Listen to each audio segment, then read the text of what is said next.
Bueno, buenas tardes. El objetivo de este video es darle cumplimiento al reto 3 y nos vamos a enfocar en las 5 fuerzas competitivas que le dan a la estrategia. Para iniciar la explicación, tenemos que entender que la rivalidad define la estructura de un sector y forma a la interacción competitiva. Es decir, en la rivalidad que tenga un sector le va a dar dinamismo y le va a dar competencia, ¿cierto? ¿Cómo? Mediante la determinación de rentabilidades y la elaboración de estrategias.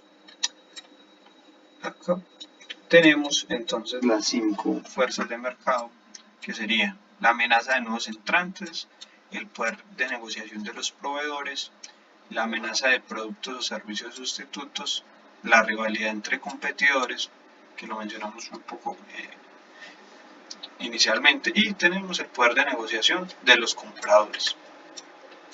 Entonces, acá tenemos eh, que la amenaza de competidores, de nuevos entrantes, ¿qué es eso?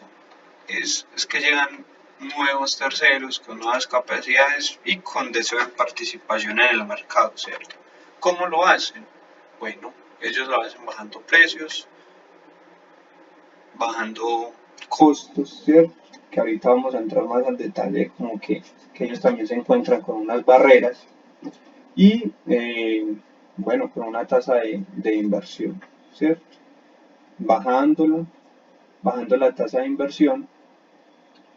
En ese sentido, es incrementando la tasa de inversión y bajando, digamos, la generación de utilidades en el sentido de que ellos son conscientes, ¿cierto?, de que para ingresar en un mercado deben de ofrecer buenos precios, mantenerse y ya luego, pues, como mejorar ese tema de la inversión. Y bueno, y esto afecta a la rentabilidad, tanto de ellos inicialmente como de los demás competidores. Lo que aquí hay que echar de ver también es eh, que esto es a un corto plazo. Bueno, y decimos que esa nueva entrada de competidores genera dependencia, ¿cierto? ¿Dependencia de qué? Esos nuevos competidores van a tener dependencia de barreras de entrada. Es decir, esas barreras que van a estar, digámoslo, latentes para ingresar en un mercado. Por ejemplo, tenemos las economías de escalas. Son economías o digamos competidores muy grandes que tienen una producción muy grande y que los costos van a ser distribuidos en todas esas, digamos, en toda la producción que realice la compañía, entonces sus costos son muy pequeños, ¿cierto? Entonces, esta es la primera, encontrarse con empresas que produzcan mucho y que sus costos sean muy bajos, lo que permite que el precio del producto que nosotros estemos vendiendo como un nuevo actor del mercado deba ser menor para poder ser competitivos. Tenemos los beneficios de escala en la demanda, que quieren decir que las empresas grandes transmiten confianza. Entonces va a ser muy difícil usted como una empresa nueva impactar en un mercado. Tenemos los costos de cambio de proveedor, también es una barrera de entrada porque las compañías existentes van a tener especificaciones de los productos. Si nuestro producto es diferenciado, van a tener que capacitarse, van a tener que modificar procesos. Las compañías que adquieran nuestros productos, en este caso, por ejemplo, entonces eso genera una gran barrera de entrada. Los requisitos de capital, el poder ofrecerle créditos a los clientes apenas empezando, la acumulación de inventarios para poder tener ese stock disponible, la financiación de las pérdidas y las hay, que por lo general cuando una empresa está en crecimiento las hay, y la inversión en publicidad. También existen las ventajas de los actores establecidos en tecnología, en que ya tienen las mejores propiedades, planta y equipo, eh, las mejores ubicaciones, tienen experiencia acumulada. Bueno, la desigualdad en canales de distribución es un aspecto muy importante porque al ser nuevo va a tocar casi que buscar, digámoslo así, los propios canales de distribución ya que digamos las empresas que están existentes ya tienen pues como los canales establecidos, ¿cierto?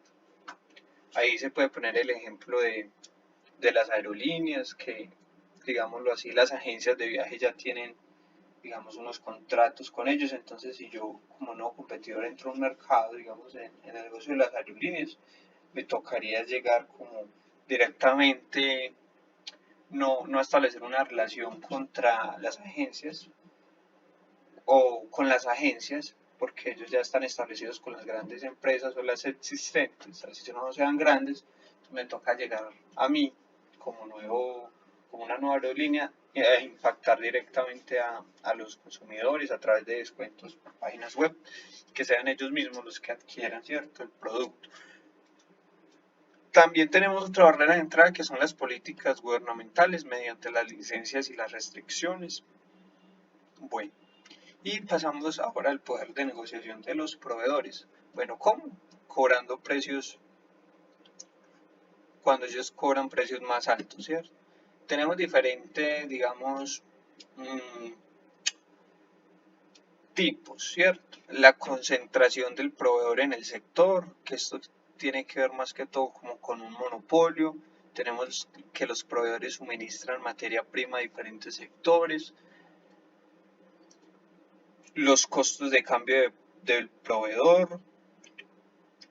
Tenemos los productos diferenciados, la inexistencia de productos sustitutos y la integración del proveedor. Todos estos digamos que son como circunstancias que hace que un proveedor tenga un poder de negociación, ¿cierto?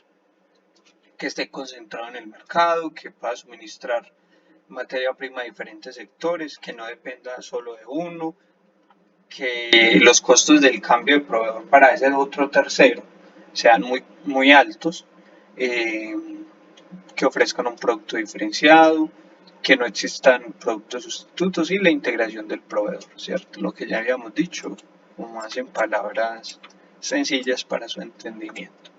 Y la amenaza, esto es una amenaza, la de los productos sustitutos, ¿cierto? Que son básicamente son productos que cumplen una misma función o similar, que, y que existe una alta demanda, una alta amenaza de sustitución, de que sean sustituidos. Lo que se traduce en menor rentabilidad para esas industrias, sectores, eh, y esto se va a cumplir si es atractivo el costo-beneficio y si el costo de cambio del producto o proveedor es bajo. Bueno, tenemos la rivalidad entre competidores que se da cuando existen varios competidores, el crecimiento del sector es lento, existen altas barreras de salida y los rivales están altamente comprometidos en ser líderes, pues como el sector, ¿cierto? Y va a existir una competencia de precios cuando los productos son casi idénticos, existen altos costos fijos, eh, existe gran expansión de la capacidad y cuando los productos son perecibles, ¿cierto? Ahí en ese caso habría pues como competencia de los precios. Finalmente tenemos el poder de negociación de los compradores, de las 5 fuerzas. Finalmente, en cuanto a las 5 fuerzas, tenemos que son capaces de capturar precios, mejorar la calidad, eh, y van a tener ese poder siempre que existan pocos compradores, cuando las economías son muy cerradas, existan productos del sector sin diferenciación, es decir, que yo puedo comprar este producto porque no es tan diferenciado, es muy estándar, no es tan especializado. Pocos costos al cambiar de proveedor, muy importante. Entonces, en ese caso, los compradores van a tener un poder, ¿cierto? Y si los compradores pueden producir por sí mismos la materia prima, es decir, llega un momento donde ya los compradores dicen, no, me están vendiendo muy caro y yo puedo hacer eso mismo, producir esa materia prima, entonces yo mejor la hago. Ahí tendrían un gran poder de negociación. Bueno, y entonces tenemos también otro concepto que nos habla que los proveedores son sensibles al precio, sí, el porcentaje de la materia prima es importante en la estructura del costo, si hay pocas utilidades en su actividad, si la calidad de los servicios no se ve muy afectada por el producto del sector, es decir, prestar poca atención a los precios y finalmente el producto no es tan costoso. En esos casos vemos que pronto los compradores son sensibles al precio, ¿cierto? Bueno, y entonces tenemos que estas no son fuerzas, sino que son factores también que hay que tener en cuenta, porque que quiera decir que en este caso, por ejemplo, que la tasa de crecimiento de un sector sea alta, no quiere decir que van a haber muchas utilidades, ¿cierto? Porque va a depender también de otras, de las fuerzas. Entonces, el autor nos menciona pues algunos factores que son la tasa de crecimiento del sector, la tecnología de innovación, el gobierno, los productos y servicios complementarios, eh, los cambios en la estructura del sector, los cambios en las amenazas de nuevos entrantes, los cambios en el poder de los compradores y proveedores, los cambios en la amenaza de los sustitutos y las nuevas bases de la rivalidad, ¿cierto? En este caso tenemos pues como acá el mapa conceptual. Eh, Podríamos identificar pues que, bueno, en este caso estoy muy de acuerdo, ¿cierto? Con, con, con el escrito, con el artículo, eh, porque es muy diciente, ¿cierto? Y son cosas que digamos uno cuando crea una nueva empresa no tiene muy en cuenta, ¿cierto? Que la amenaza de los nuevos entrantes, que quién me puede afectar, qué poder tengo como comprador o como vendedor en cierto mercado, ¿cierto? Son cosas que uno no entra tanto como al detalle cuando está ejerciendo las actividades, pero que uno sabe que existen, ¿cierto? Solo que no los conceptualiza. Entonces es muy importante esto, es muy importante que las empresas, los directivos conozcan de este tipo de situaciones y cómo pues ser más fuertes en el mercado, básicamente, ¿cierto? Bueno, muchas gracias, espero haber cumplido pues como con el objetivo. Hasta luego.